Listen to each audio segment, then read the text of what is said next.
आज आपण लसणाच्या पातीची चटणी बनवणार आहे।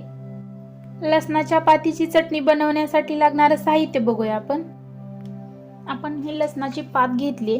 हे बघा अशी असते, तशी कांदा पात असते तशी ही लसणालाही जेव्हा लसूण कोवळा असतो तेव्हा त्याला ही अशी हिरवीगार अशी पात असते आणि याची चटणी खूप छान होते आणि चवीलाही छान लागते। हे बघा हा लसूण अजून कोवळा आहे, याला कुड्या तयार झालेल्या नाहीत। बघा ही अशी असते लसणाची पात।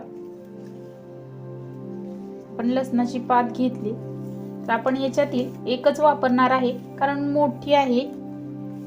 हे बघा भरपूर आहे, राहिलेले आपण असंच ठेवून देऊ आणि ही चटणी संपली की आपण मग दुसरी चटणी करणार आहोत। आपण सध्या एकाच ह्याची बनवणार आहे। तर एक लसणाच्या पातीचं घेतलंय मी गड्डा, पूर्ण अशी पात घेतली आणि पाव वाटी शेंगदाणे घेतले। हे भाजलेले शेंगदाणे आहेत, हे मीठ आहे, हे जिरे पावडर आहे अर्धा चमचा जिरे पावडर, हे धने पावडर अर्धा चमचा आहे आणि लाल तिखट। आपण अगोदर ही पात कट करून घेणार आहोत। बघा ही जी लसणाची पात आहे ती अशी तोडून घ्यायची। ही लसणाची पात मी धुवून घेतलेली आहे। बघा अशी पात घ्यायची आणि ही पात आपण बारीक चिरून घेणार आहे।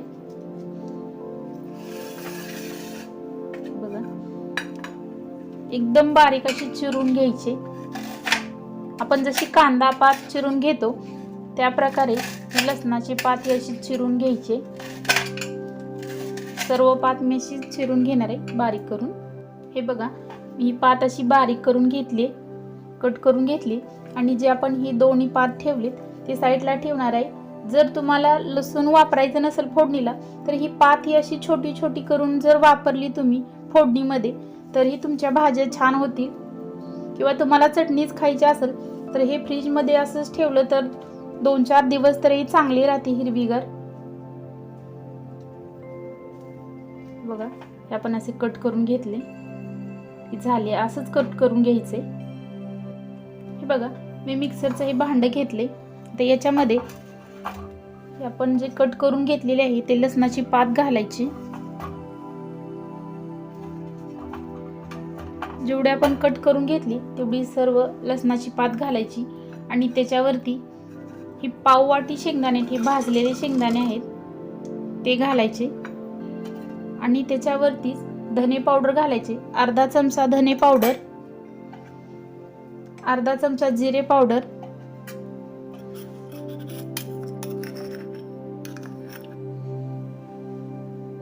आणि सपाट चमचा लाल तिखट घालायचंय। तुम्हाला तिखट जास्त आवडत असेल तर तुम्ही एक गच्च भरून चमचा टाकला तरी चालेल आणि अर्धा चमचा मीठ घालायचंय। हे झाकण बंद करून घेते आणि हे मी मिक्सरनं बारीक करून घेणार आहे। हे बघा आपली चटणी बारीक करून झाली। हे बघा अशी बारीक झाली। मिक्सर मी फास्ट मध्ये चालवलंय, चालू बंद बटन नंतर केले, थोडंसं फिरवलं आणि टोपण उघडून बघितलं आणि नंतर जे कडेला बसलेलं असतं ते आतमध्ये टाकलं। सो 2 वेळा करून फास्ट मध्येच फिरवून घेतले। एकदम छान अशी चटणी झाली आपली। आपण काढून घेऊया।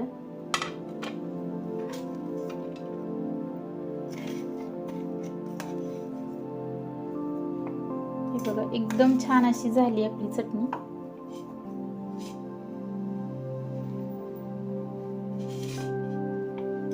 वासही खूप छान यायला लागलाय आणि ही लसणाची पातीची चटणी आहे, ही अवश्य खावी, चवीला छान आणि रुचकर अशी लागते।